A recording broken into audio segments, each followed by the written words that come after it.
La EPA del tercer trimestre es una muy buena EPA, los datos son muy positivos, en algunas materias incluso son históricos en cuanto a reducción del paro. Nunca antes había reducido el número de desempleados en 300.000 personas en un tercer trimestre, la primera vez que sucede en la serie histórica. También es muy positivo, y este es el dato más destacable, que se hayan creado más de 180.000 puestos de trabajo nuevos durante los meses de verano.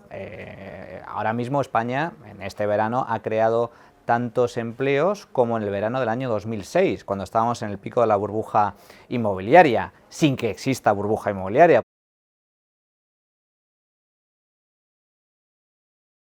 Desde luego no es para echar las campanas al vuelo ni para congratularse con la situación, ni mucho menos. En primer lugar, porque la situación del mercado laboral en España, a pesar de que está mejorando desde hace ya casi 2 años y medio, sigue siendo dramática. Es decir, tener todavía 4.800.000 personas buscando empleo es una auténtica tragedia. Tener una tasa de paro del 22% es algo aberrante, vergonzoso. No existe en ningún país serio, en ningún país desarrollado. Es algo propio del tercer mundo. Por lo tanto, es una auténtica anomalía y un auténtico drama, una auténtica tristeza para millones de familias.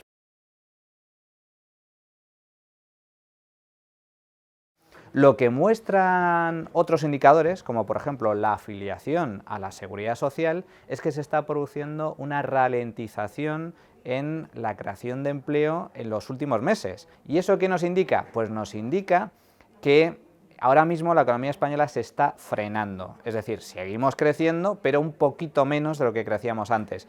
Y esto está relacionado con algo que es muy preocupante, y es que vuelve a poner en evidencia que España no depende de sí misma. Si la economía global, y sobre todo la economía europea, va bien, tiran de la economía española como si fuera un velero con viento a favor. Pero en cuanto la cosa se tuerce y el viento deja de soplar o sopla con menos fuerza, la economía española también se desacelera. Hace bien en colgarse la medalla de la reforma laboral, porque la reforma laboral que ha aprobado el gobierno del PP es positiva y lo está demostrando. El hecho de que España encadene más de 2 años consecutivos creando empleo, reduciendo paro, es una muestra inequívoca de que la reforma laboral está funcionando. El problema del PP es que le falta convicción y aprobó la reforma porque no le quedaba más remedio, pero lo hizo en contra de su propia voluntad, en contra de sus propios principios socialdemócratas. Y esa es la tragedia. Por eso se ha quedado en lo que se ha quedado. Una reforma positiva, pero claramente insuficiente. Y por eso el PP se niega a día de hoy a seguir profundizando en la liberalización del mercado laboral, a pesar, insisto, de que España sigue teniendo una de las tasas de paro más vergonzosas del mundo. ¿Por qué Irlanda, sufriendo una crisis muy similar, una crisis inmobiliaria brutal, su tasa de paro no llegó a superar nunca el 14-15%? Y de hecho, cuando empezó a recuperarse rápidamente, volvió a bajar la tasa de paro por debajo del 10%. ¿Por qué a nosotros nos cuesta tanto? Pues nos cuesta tanto porque teníamos uno de los mercados laborales más rígidos del mundo. Problema, aún lo tenemos.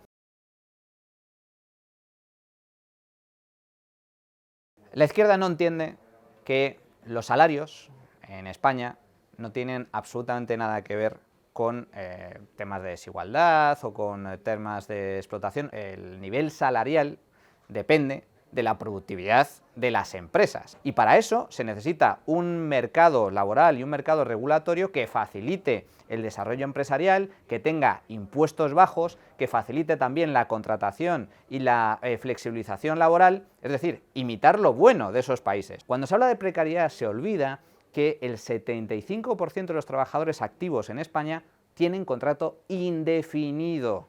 El 25% restante son contratos temporales. Lo ideal sería avanzar hacia un sistema en donde trabajador y empresa decidan voluntariamente, acuerden voluntariamente las condiciones de su contrato. Que no, más que un contrato único, lo que necesita España es libertad de contratos. Que no te tenga que imponer un determinado político, pues el coste de despido, tu horario, tu salario, etcétera, porque eso genera enormes distorsiones. Y esto está enganchado con lo que comentábamos antes. En los países en donde existe esa libertad, en donde existe libertad para que empresario y trabajador puedan acordar libremente sus condiciones laborales, sin salarios mínimos, sin regulaciones absurdas, sin imposiciones políticas y arbitrarias, resulta que los trabajadores ganan mucho más dinero y la tasa de paro es ínfima.